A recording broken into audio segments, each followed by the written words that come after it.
no matter how hard I work my arms, I just can't see a difference.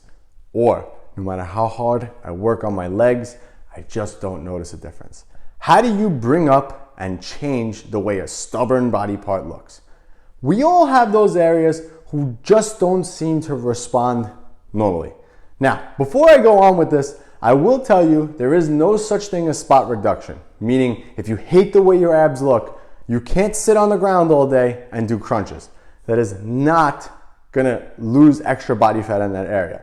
However, if you're unsatisfied with the way a certain area of your body looks, there are certain things that you can do to change it to a certain extent. So, genetically, we have predispositions for how our muscles are built and the way they look.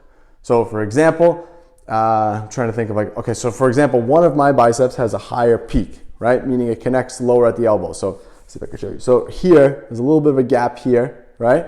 And on this arm, there's a little more of a gap. So this one comes up higher. That's genetic. You can't change that, right? That can't be changed because I can't alter where my muscles insert, right? You just can't do that. But what I can do is work on shaping my arm so it looks more impressive and different.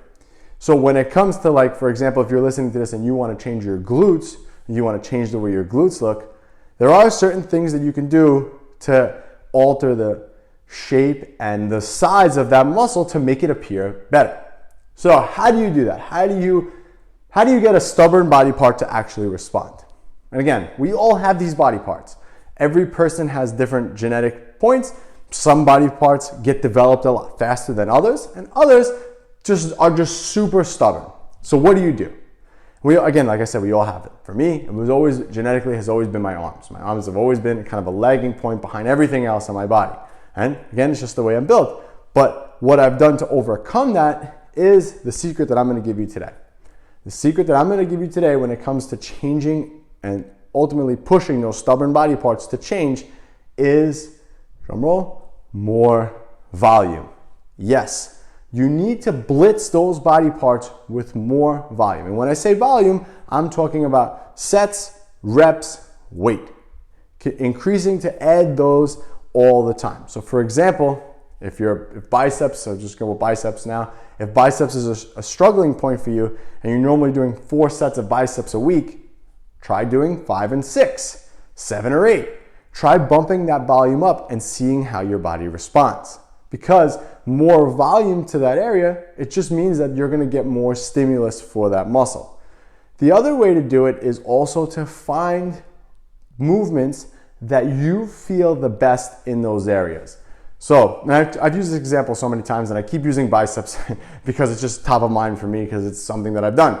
So for me, whenever I do a barbell curl, I don't really feel it in my biceps. I feel it more in my forearms, I feel it more in my shoulders, and not so much in the targeted area. And again, I've been training for 20 years, so I could say that. Whereas if you're just starting out and you don't feel it in that target area yet, it just means that you're not used to that movement.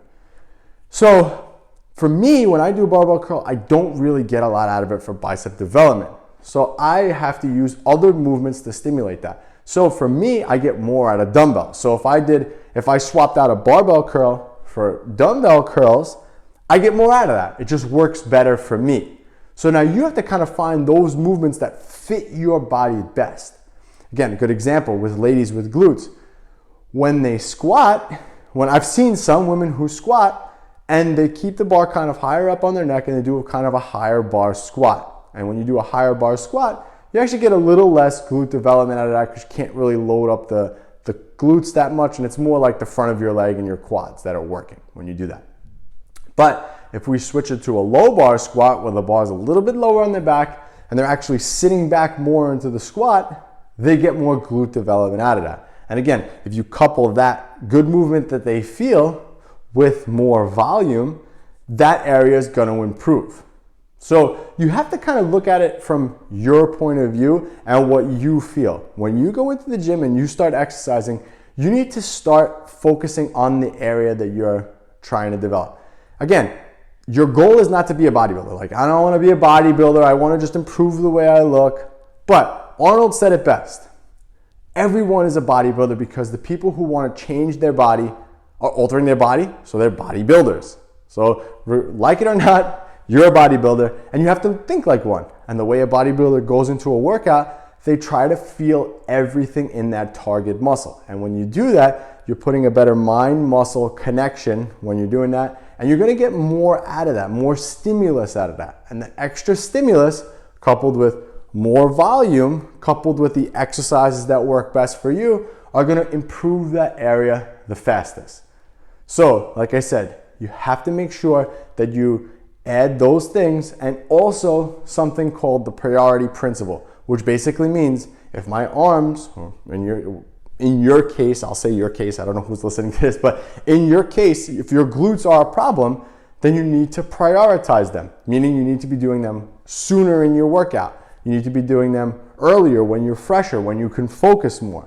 Whereas if you just threw your glutes into the workout at the end, you're gonna be a lot more tired, you're not gonna be able to focus as well. Same thing. This is why for me personally in my routine, I have a dedicated arm day. And during a dedicated arm day, I have to like bring my A game every time because I wanna focus on bringing that area up. So that's how you do it. That's how you bring up a stubborn body part and make it respond. You have to force that area to respond. And you do that with all those tips I gave you. If you guys are interested in us helping you out, just click that link below. You can pick up our products, books, or even some coaching. Click that link below, and I'll catch you guys on the next one.